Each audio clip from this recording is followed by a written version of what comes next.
Hello friends, James Corbett here, CorbettReport.com, and today we need to have a talk about Bill. Bill has been accused of rape and sexual harassment multiple times by multiple women in allegations stretching back decades.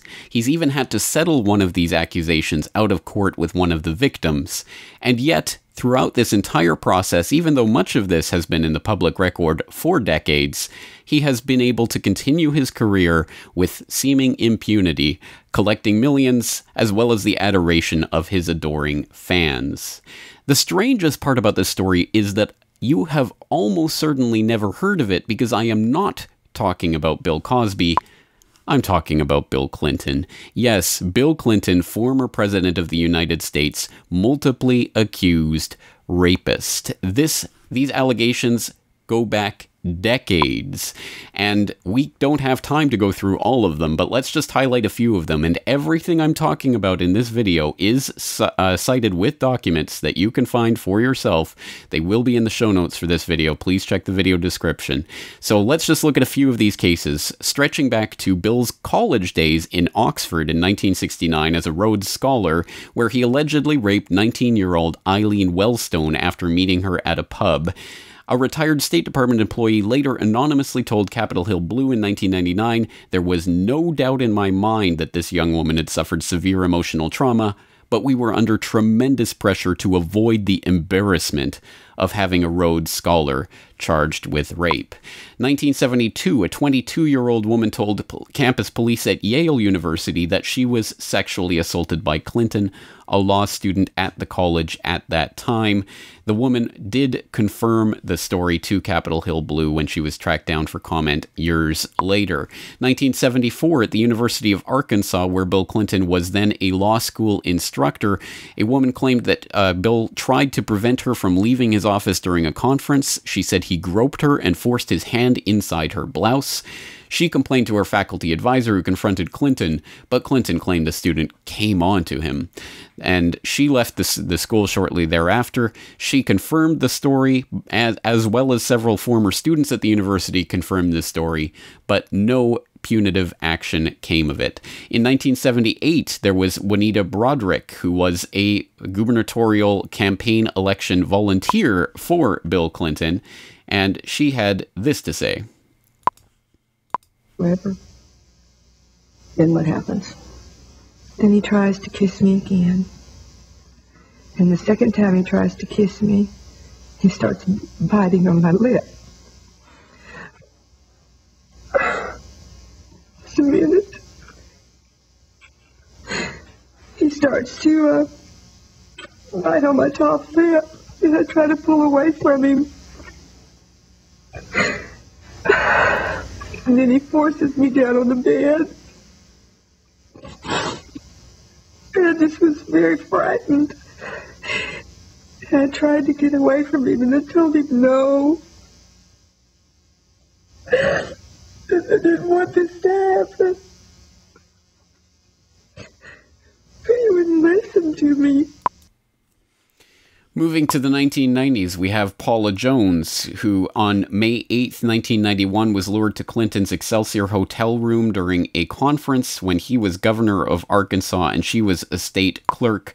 During that brief encounter, she said he touched her, tried to kiss her, and dropped his pants and asked for oral sex. Clinton has denied that steadfastly, maintaining he did not have relations with her. I mean, he does not even remember meeting her. Of course, he did end up settling that lawsuit to the tune of $850,000 to drop the sexual harassment charges. Again, this list is voluminous, and it goes on and on. Please read through some of these cases for yourself. Carolyn Moffat, Elizabeth Ward, Sandra Allen James, Christy Zurcher, Kathleen Willey, a White House volunteer, reported that Clinton grabbed her, fondled her breast, and pressed her hand against his genitals during an Oval Office meeting in November 1993. These accusations continue to emerge over the years. They have been attested to by multiple women. The question, exactly as in the Cosby case, is why did this never come to light before? Why is it being covered up? And the answer is that, unlike in the Bill Cosby case, Bill Clinton has something that Cosby doesn't: political power.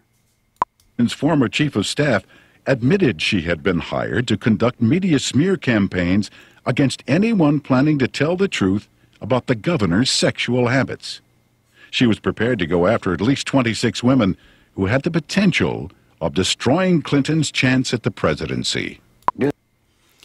Of course, there are many dirty tricks like this that have been alleged as well as the rape accusations, and they get even dirtier when you look into the very real threat of death that a lot of these women faced, including people like Kathleen Willey, who have talked about the various dirty tricks that were played on them throughout the time when they were trying to proceed with accusations against Bill Clinton. But the question nonetheless is there, if all of this is there, and if we are told over and over again in the Bill Cosby case that questioning the women is victim blaming and that we should not engage in that practice, how come the very same people who tell us that in the Bill Cosby case are the people who say, well, every single one of these allegations against Bill Clinton is politically motivated, and thus we shouldn't listen to these women?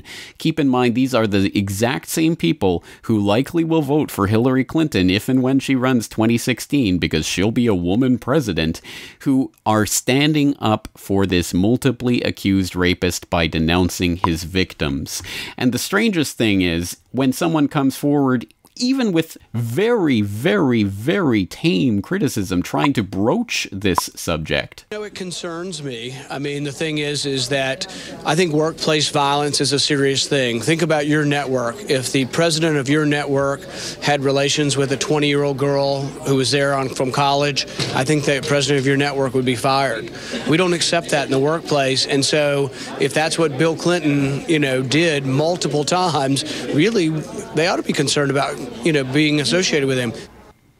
That is extremely tame criticism. And you'll note that Rand Paul is only referring to the consensual charges against Bill Clinton, Monica Lewinsky, and others there, not even the rape allegations. And yet, of course, the real liberal politics types websites will say he hits rock bottom by accusing Bill Clinton of sexual violence towards women. Yes, because even bringing this issue up is political rock bottom to people who are so brainwashed by the left-right paradigm that any accusation against their idols must be dismissed out of hand as pure craziness. I'm obviously not talking to my regular viewers now. I'm talking to people who have been sent this link or have found this link on YouTube. Please snap out of your conditioning and take a look at the two cases of Bill Cosby and Bill Clinton and tell me how they are different and why they should be treated any different. Of course, the other question is, why did the dam break for Bill Cosby? And of course it wasn't because the establishment media that had known about and had largely ignored these allegations for years and years and years suddenly decided that it was an issue. No, it was Hannibal Buress getting on stage saying, "Google Bill Cosby rape," and going viral with that suddenly it became a meme. And now when you Google Bill Cosby rape, you will see no end to the various permutations of the memes trying to bring these accusations to your attention. Can you imagine if we did a similar thing with Bill Clinton rape? Now, I would never tell people to actually use NSA adjunct privacy invading Google for any of their searching. I would say startpage.com and search for Bill Clinton rape, but you get the idea.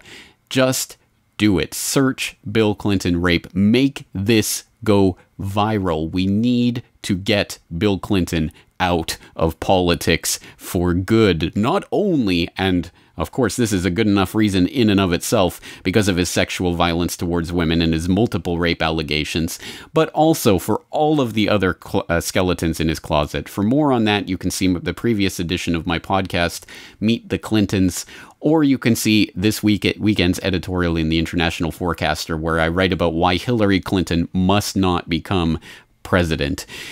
Again, there is an establishment that does try to cover up the sins of those in power. This is not a difficult thing to understand, and it is something that, if the dam is broken with Cosby, how come it's never broken with Clinton? Well, it's up to us to do it.